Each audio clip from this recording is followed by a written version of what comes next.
Hello everyone, welcome back to Spiritual Essence, and in today's video, we are going to be discussing what happens if you enter the astral with negative energy or anger.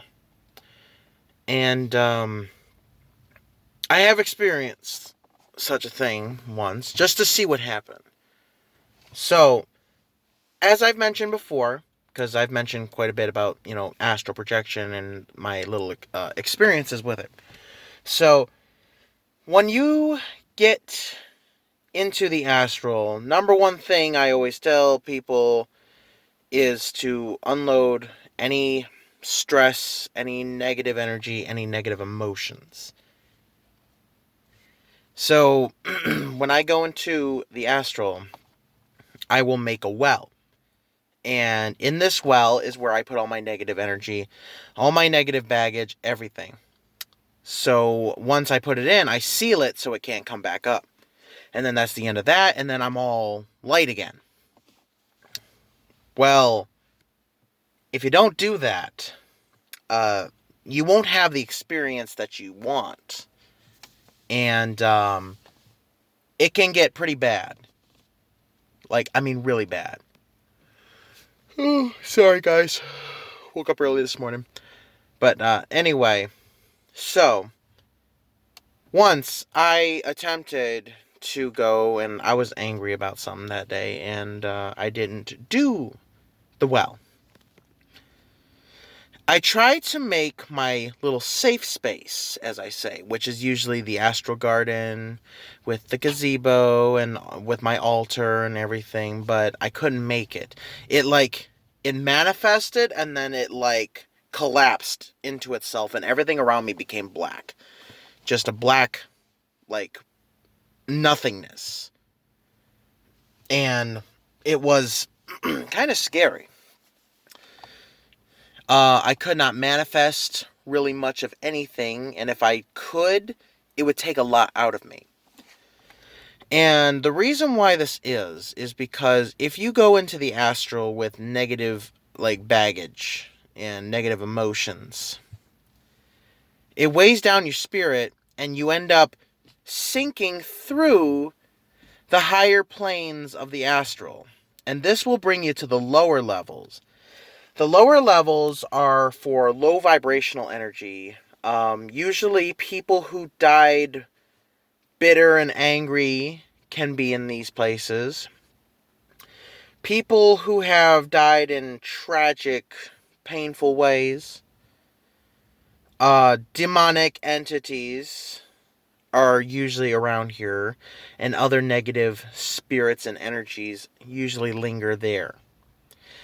In one of the books that I read, it considered these lower planes limbo for spirits. So a lot of the times the human spirits that come here, they may not know they're dead. They may not know where they are. They may not even be able to think, because their energy is so low that it creates a hazy perception, and you're basically caught in a suspended animation, even as a spirit.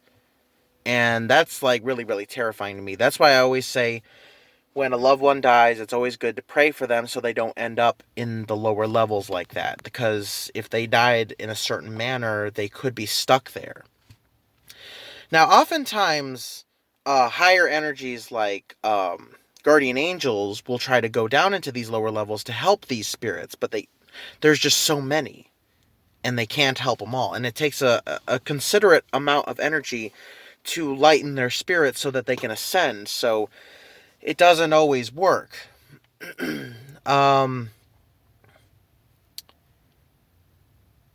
And as I said, another thing that will happen, another side effect of going into the astral with negative emotions, is that you won't be able to really perceive much.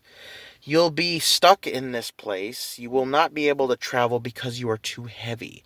Now, the spirit is really, really, really light, but it is easily weighed down with negative energies, negative thought forms, negative attachments, which can sometimes be negative human spirits or demonic entities.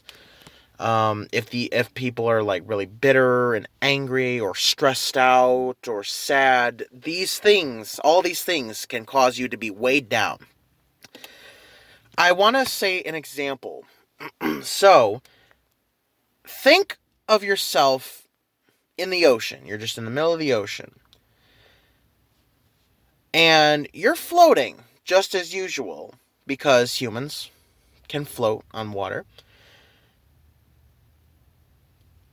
That represents someone who doesn't have all that negative baggage. But if a rock is tied to your feet and you start to sink, that is the negative energy that is pulling you down. So you either got to cut the rope and let the rock go, let the rock sink, and you can float back up again, or you can let it take you down to the very, very depths of the ocean where it will be not a nice place. So think of it that way. It is not a good place to be. You definitely do not want to go into the astral like that. That's why I always say cleanse yourself. If you want to do astral projection like after work or something and something really just made you angry, take your time to decompress. Do what you need to do to decompress. Play video games, read a book, take a shower or bath, watch a little TV. Do what you need to do to relax and to let all that stuff go. And then go do the astral projection, and you'll find that there's a very nice difference. There's a nice big change. Luckily, whenever I do my astral travels, even though I always say it's not a good idea, I usually do it before I go to bed. So usually I'm in bed, I'm prepared to sleep, but I don't fall asleep exactly as my head hits the pillow. So I'll do an astral projection until either I'm finished or I fall asleep, which isn't always good because you can't always remember like important things, or you could get cut off in the middle, and it's just not a good experience. So yeah, that's my bad. Don't do as I do as I say, not as I do. But usually when since I'm ready to sleep anyway, I've already gone through my bedtime routine.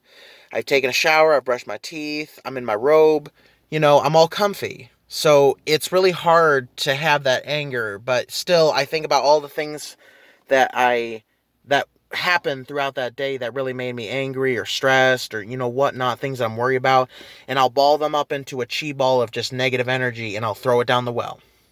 Even if I am comfy. Which usually there's not a lot, luckily, because I've already let that stuff go. That's pretty much it, guys. A little short video.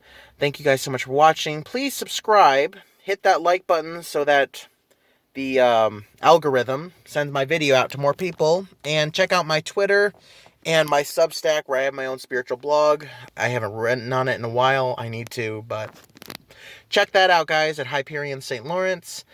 If you have any comments or questions or ideas for future videos, please put it down below. I'd be happy to read them. Thank you guys so much, and I hope you have a wonderful light experience in the astral realms.